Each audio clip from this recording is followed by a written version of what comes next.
नमस्कार, मेरा नाम है डॉक्टर पुरु धवन और आज इस वीडियो में हम बात करने वाले हैं किडनी की रीजनरेशन के बारे में। क्योंकि बहुत सारे पेशेंट आते हैं, कहते हैं डॉक्टर साहब हमने सुना है कि आयुर्वेद में ना किडनी रीजनरेट कर जाती है।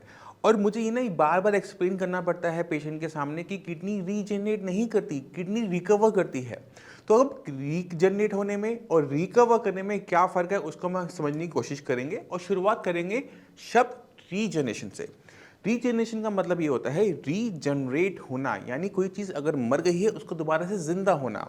तो रीजनरेशन हमें एनिमल किंगडम में कई जगह देखने को मिल जाता है। जैसे हमें देखने को मिल जाता है छिपकली के अंदर, अगर छिपकली की पूंछ कट जाए तो वो रीजनरेट कर जाती है पूरी की पूरी। मगर सिर्फ पूंछ करती है, अगर उसका हाथ काट दिया जाए, पैर काट दिया जाए, क्या वो रीजनरेट करता है? अब आप खुद सोचना, मैं इसका आंसर नहीं दूंगा। दूसरा हमें देखने को मिलता है अपनी बॉडी के अंदर, लीवर के अंदर। अगर किसी का लीवर काट के निकाल दिया जाए किसी भी कारण से तो उसका लीवर दोबारा से रीजनरेट कर जाता है। तो हमारे लीवर के पास रीजनरेशन पावर है। अब सवाल ये उठता है कि ऐसी पावर क्या हमारी किडनी के पास भी है? द आंसर है नहीं। अगर किडनी को किसी भी तरह से नुकसान पहुंच जाए, काट दिया जाए, थोड़ा सा हिस्सा निकाल दिया जाए तो किडनी अपने आप पूरी नहीं बनती। तो रीजनरेशन की पावर किडनी के पास नहीं होती। अब जो ये कहते हैं कि किडनी के जो नेफ्रॉन्स है वो अंदर से रीजनरेट कर जाएंगे, तो इसका आंसर है नहीं हो पाता। क्योंकि किडनी के अंदर जो हिस्सा मर गया है वहाँ पर ब्लड सप्लाई बिगड़ जाती है। ब्लड सप्लाई बिगड़ने की वजह से वहाँ पर प्रॉपर ब्लड नहीं पहुँच पाता।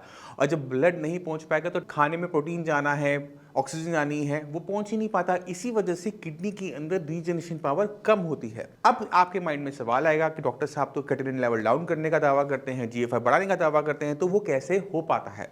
और इसका आंसर है रिकवर से। रिकवर का मतलब क्या है और रीजनरेशन में क्या फर्क है, अब आप समझ जाएंगे। अगर हम किसी किडनी फेलियर पेशेंट की बायोप्सी करवाते हैं तो बायोप्सी के अंदर हमें कुछ फिक्स चीजें देखने को मिलती हैं, जैसे एफएसजीएस। एफएसजीएस का मतलब है फोकल सेगमेंटल ग्लोमेरुलोस्क्लेरोसिस। अब ये एफएसजीएस का मतलब आपको समझ में नहीं आएगा, मैं फिर भी इसको आसान भाषा में समझाने की कोशिश करता हूँ। पहले समझने वाली बात यह है कि एफएसजीएस हाई बीपी की वजह से होता है। अब जब हाई बीपी किसी को होता है तो ब्लड किडनी के अंदर बहुत स्पीड से एंटर करता है और स्पीड में एंटर करने के बाद वो छोटी छोटी धाराओं में डिवाइड होता है जो किडनी के अंदर जाकर फिल्टर होने के लिए जा रही होती है नेफ्रॉन तक। वो बाल की मोटाई से 1/3 पतली नालियों में कन्वर्ट हो जाता है, इतना पतला बारीक आपका ब्लड हो जाता है। तो अगर बीपी हाई एंटर कर रहा है, प्रेशर से एंटर कर रहा है, तो वो जो छोटी छोटी अपनी वेसल्स है ना, उनकी जो वॉल होती है, जो उसकी वॉल होती है उस पर कॉन्स्टेंट ब्लड टक्कर देता रहता है हर हार्ट बीट के साथ। तो क्या होता है, बार बार टक्कर लगने की वजह से ये जो स्ट्रक्चर है, जो उसकी वॉल है, ये हार्ड होने शुरू हो जाती है और इसी को हम कहते हैं स्क्लेरोज्ड होना। उसका स्क्लेरोस मतलब उसका हार्ड हो जाना। अब वो छोटी सी पाइप है, बिल्कुल पतली सी नली है, वो हार्ड होगी ना तो क्या होगा कि उसके अंदर का जो रास्ता है ना वो और छोटा हो जाएगा।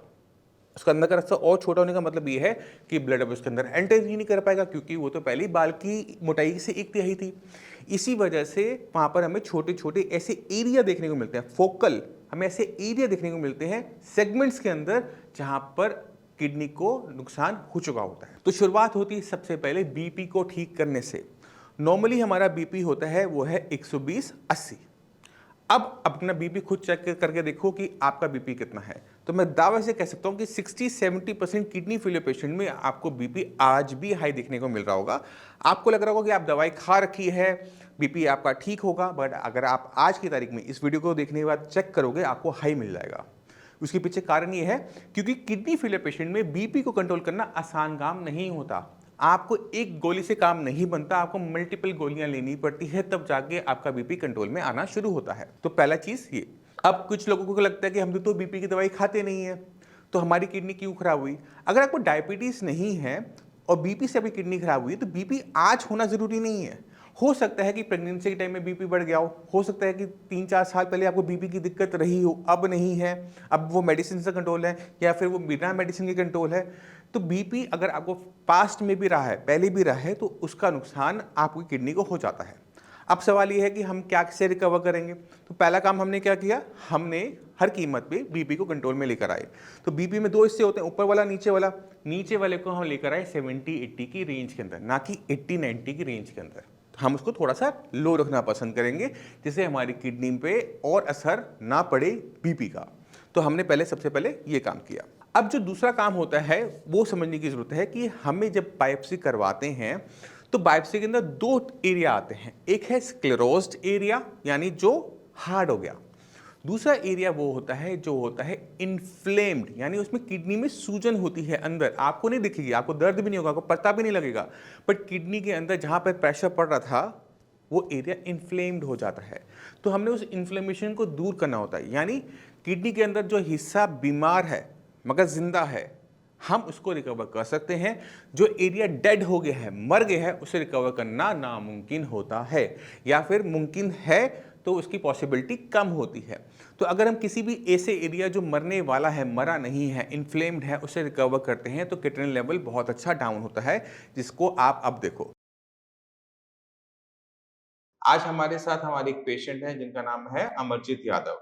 अमरजीत यादव रेवाड़ी में रहते हैं और पिछले 4 महीने से इनका ट्रीटमेंट चल रहा है। बट क्या लेवल था, क्या हो गया, उसको बाद में बताऊंगा। पहले समझाऊंगा कि इनकी किडनी के साथ एक्चुअल में ऐसा क्या हुआ था कि हमारे लेवल्स 9 तक पहुंच गए थे, जहां पर डॉक्टर ने डायलिसिस के लिए बोल दिया था। ठीक है, तो सबसे पहले जब ये हमारे पास आए थे तब डेट थी 11 सितंबर 2023। बीपी था 180/110, बीपी बहुत ज्यादा हाई था। जब बीपी हमारा बहुत ज्यादा हाई होता है तो ब्लड किडनी के अंदर बहुत स्पीड से एंटर करता है, और जो किडनी के अंदर जो ब्लड की सप्लाई होती है, जो नेफ्रॉन्स तक ब्लड लेके जा रही होती है, वो हमारे बाल की मोटाई से भी 1/3 पतली होती है। आप सोचो कि बीपी जब बढ़ रहा है तो सबसे बड़ा नुकसान कहाँ होगा? किडनी के अंदर वो जो ब्लड सप्लाई है, जो नेफ्रॉन्स तक जा रही है, वो खराब होनी शुरू होती है। जैसे ही उस पर प्रेशर बढ़ता है और वो सख्त होनी शुरू हो जाती है। सख्त होने का मतलब ये है कि पेन के अंदर एक छोटा सा आप देखते हैं जहां पर इंक डलती है, ये घेरा का पतला हो जाना। अभी जितना पतला होता चला जाएगा उतना कम खून अंदर जाएगा, जितना कम खून अंदर जाएगा उतना कम ऑक्सीजन, और फूट गया उससे नुकसान क्या होता है कि किडनी सख्त होनी शुरू हो जाती है, और वही आपके साथ हुआ था। ठीक है, अब हमने इनके केस में सबसे पहला काम क्या किया था, हमने सबसे पहले इनका काम किया था बीपी मैनेजमेंट। अब बीपी कितना आता है? अब नॉर्मल आता है। ठीक है, अब बीपी जब हमने नॉर्मल कर दिया तो जिस कारण की वजह से किडनी खराब हो रही थी वो हमने हटा दिया।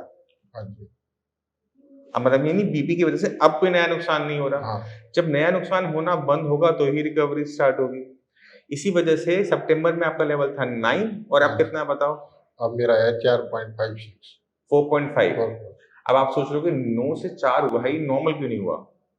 आपने अभी मेरे से पूछा था नहीं सवाल, लेकिन नीचे कम जा रहा है, इस महीने कम गया, पिछले महीने 4.7 था, 4.5 आया।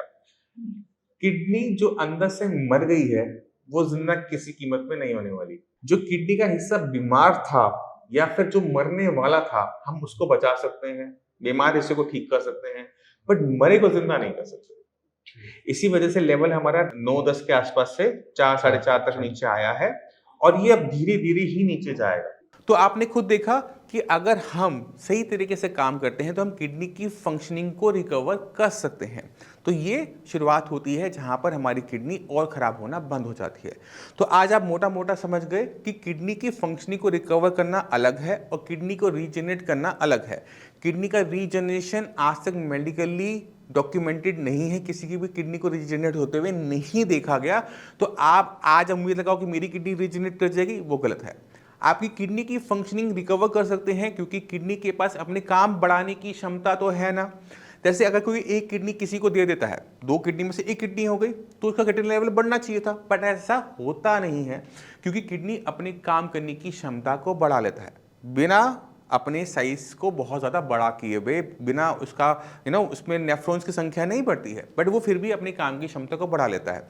तो यही काम हमने हर किडनी फेलियर पेशेंट में करना होता है कि किडनी जितनी भी मेरे पास आज की तारीख में है उसमें उसकी काम करने की क्षमता को बढ़ाना, जिससे बॉडी में जो किटनिन है, यूरिया है, वो बॉडी से बाहर जाए, किटनिन लेवल नीचे जाए और जीएफआई लेवल ऊपर जाए। इस तरह से रिकवर होती है किडनी, इस तरह से रिकवर होता है किडनी के फंक्शंस। रीजनरेशन नहीं है पॉसिबल, मैं फिर कहता हूं, क्योंकि पेशेंट आगे पूछते हैं डॉक्टर साहब आप, मैंने सुना है आप कहते हैं कि रीजनरेट। मैं कभी भी रीजनरेशन के बारे में बात नहीं करता, मैं हमेशा रिकवर होने की बात करता हूं कि किडनी की फंक्शनिंग रिकवर की जा सकती है, किडनी लेवल डाउन किया जा सकता है, जीएफआर बढ़ाया जा सकता है, बट रीजनरेशन का जो वर्ड है वो अप्लाई नहीं होता। तो मैं उम्मीद करता हूँ इस वीडियो से आप काफ़ी कुछ समझ गए होंगे। फिर भी माइंड में कोई भी डाउट है, कुछ भी पूछना चाहते हो, मोस्ट वेलकम, आप मुझसे आकर मिल भी सकते हो। डॉक्टर की टीम है, आप उनसे भी बात कर सकते हो। इसी के साथ आप सभी से मैं चलने की आज्ञा चाहूँगा। मिलते हैं अगली वीडियो में, तब तक के लिए नमस्कार।